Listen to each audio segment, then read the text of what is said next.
తెనాలి పట్టణంలో దోమల నిర్మూలనకు పురపాలక సంఘ అధికారులు సరికొత్త ప్రయోగానికి శ్రీకారం చుట్టారు. ఖాళీ ప్రదేశాలు, చెరువులలో డ్రోన్ల ద్వారా దోమల మందు పిచికారీ చేస్తున్నారు. రజ్జక చెరువు వద్ద డ్రోన్ సహాయంతో దోమల మందు స్ప్రే చేయించే కార్యక్రమం శుక్రవారం నిర్వహించారు. పట్టణంలో దోమల నిర్మూలనకు ప్రజల సహకారం ఎంతో అవసరమని మున్సిపల్ చైర్పర్సన్ తాడిపోయిన రాధిక, కమిషనర్ బండి శేషన్న పేర్కొన్నారు. తెనాలి మున్సిపాలిటీ ఆధ్వర్యంలో డ్రోన్ల ద్వారా దోమల మందు స్ప్రే చేయించే కార్యక్రమాన్ని శుక్రవారం నిర్వహించారు. స్థానిక రజక చెరువు వద్ద ఉదయం జరిగిన కార్యక్రమంలో మున్సిపల్ చైర్పర్సన్ తాడిపోయిన రాధిక, కమిషనర్ బండి Seshanna, health officer KH Nirmala తదితరులు పాల్గొన్నారు. రజక చెరువులో డ్రోన్ ద్వారా దోమల మందును స్ప్రే చేయించారు. ఈ సందర్భంగా అక్కడ వాకర్స్కు, స్థానిక ప్రజలకు దోమల వ్యాప్తి చెందకుండా తీసుకోవాల్సిన జాగ్రత్తలను వివరించారు. Chairperson తాడిపోయిన Radhika, commissioner Seshanna, MHO Nirmala తదితరులు మాట్లాడుతూ వర్షాకాలంలో దోమల వ్యాప్తి ఎక్కువగా ఉంటుందని అన్నారు. దోమల వల్ల ప్రజలు వివిధ రకాల వ్యాధుల బారిన పడే ప్రమాదం ఉందని చెబుతూ దోమల నివారణకు మున్సిపాలిటీ ద్వారా ప్రత్యేక చర్యలు తీసుకుంటున్నట్లు తెలిపారు. ఇందులో భాగంగానే చెరువులు, ఖాళీ ప్రదేశాల్లో డ్రోన్ల ద్వారా దోమల మందు పిచికారీ చేయిస్తున్నట్లు వివరించారు. ఖాళీ ప్రదేశాల యజమానులు తమ తమ స్థలాలను శుభ్రంగా ఉంచుకోవాలని సూచించారు. కార్యక్రమంలో శానిటరీ ఇన్స్పెక్టర్ గుమ్మడి ప్రసాద్, దావులూరి శ్రీనివాసరావు, లక్ష్మీనారాయణ, శానిటరీ సెక్రటరీ అంగిరేకుల ఉమామహేశ్వరరావు, వెంకట్రావు, ఎన్ ప్రవీణ్ కుమార్, శ్రీనివాసరావు, కె నాగరాజు, సచివాలయ ఉద్యోగులు, సిబ్బంది పాల్గొన్నారు. ముందుగా అందరికీ నమస్కారం. ఈ రోజున ఈ రచిక చెరువు దగ్గర అనునిత్యం రద్దీగా ఉండి ఈ వాకింగ్లు కానివ్వండి ఇలాంటి రద్దీగా ఉండేది కాబట్టి ప్రజలకు కూడా అనారోగ్యం పాలవకుండా ఉండాలని కేవలం అందుట్లో ఈ వర్షాకాలం కాబట్టి వర్షాకాలంలో దోమలు అనేది ఉత్పత్తి బాగా పెరిగింది కాబట్టి ఈ దోన్ ద్వారాగా స్ప్రే అనేది కొడటం జరిగింది. అలానే అందుబాటులో ఉన్నంత వరకు మా వర్కర్స్ చేత చేపిస్తున్నాం. ఇలాంటి చెరువులు ఇలాంటి వల్ల కాదు కాబట్టి ఈ దోన్ ద్వారాగా అనేది స్ప్రే అనేది కొట్టిస్తున్నాం.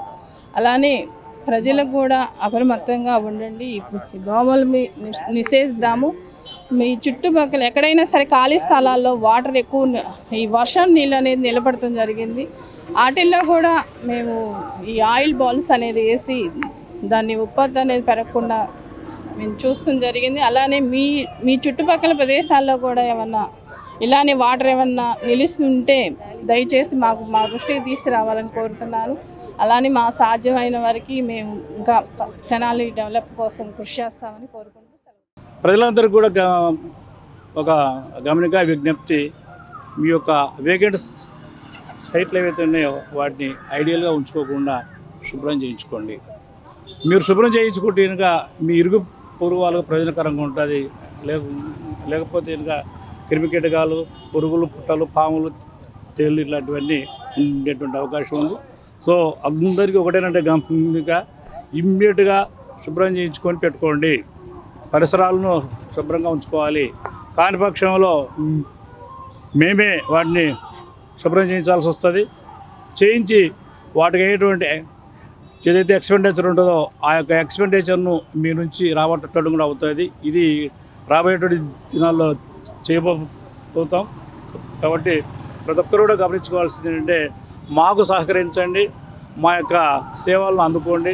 ప్రజలందరూ కూడా సుఖంగా, ఆరోగ్యంగా ఉంచాలనేసి ప్రతి ఒక్కరిని కోరుతున్నాం. ప్రజలందరికీ నమస్కారం అండి. రీసెంట్గా మనం గత వారం క్రితము వర్షాలు బాగా కురుస్తున్నాయి. ఖాళీ ప్రదేశాల్లో మొత్తం నీటి నిల్వలు ఉన్నాయి. సో ఈ నీటి నిల్వల్లో ఏమవుతుందంటే దోమ గుడ్డు పెట్టి లార్వాగా మారుతుంది. కాబట్టి ఈ ఖాళీ ప్రదేశాల్లో ఎక్కడెక్కడైతే నీటి నిల్వలు ఉన్నాయో మన తెనాలి పట్టణం మొత్తం మీద ఒక 20 వరకు వేకెంట్ ల్యాండ్స్ మేము ఐడెంటిఫై చేసాము. ఎక్కడైతే నీటి నిల్వలు ఉన్నాయో సో అట్లాంటి ప్రదేశాలన్నింటిలో కూడాను ఎక్కడైతే మనుషులుగా వెళ్ళగలిగిన వాటి ప్లేస్లో చిన్న చిన్న వేకెంట్ ప్లేస్లో అయితే మేము already oil balls, anti larva spray మనుషులతో చేపిస్తున్నాము. కొంచెం ఎక్కువ ప్లేస్ ఉండి ఎక్కడైతే మాన్యువల్గా రీచ్ కాలేకపోతున్నామో అలాంటి ప్రదేశాల్లో మాత్రం ఈ డ్రోన్ ఉపయోగించి ఈ యాంటీ లార్వా స్ప్రే అనేది చల్లించడం జరుగుతున్నది. గతంలో కూడా జూలై మాసంలో కూడాను ఇలాగే చేసాం. వర్షాలు వచ్చిన తర్వాత రిజల్ట్ బాగానే ఉన్నది. ఎక్కడెక్కడైతే ఈ డ్రోన్తో చల్లించామో అక్కడ దోమల బెడద కొంచెం తక్కువగానే ఉన్నదని అక్కడ ఉన్న పబ్లిక్ ఇచ్చిన రివ్యూ ప్రకారము మళ్ళీ ఈ వర్షాకాలం అయిపోయిన వెంటనే ఈ డ్రోన్ను పిలిపించి మనము ఈ ఖాళీ ప్రదేశాల్లో నీటి నిల్వల్లో ఈ లార్విసైడ్ అనేది చల్లించడం జరుగుతుంది.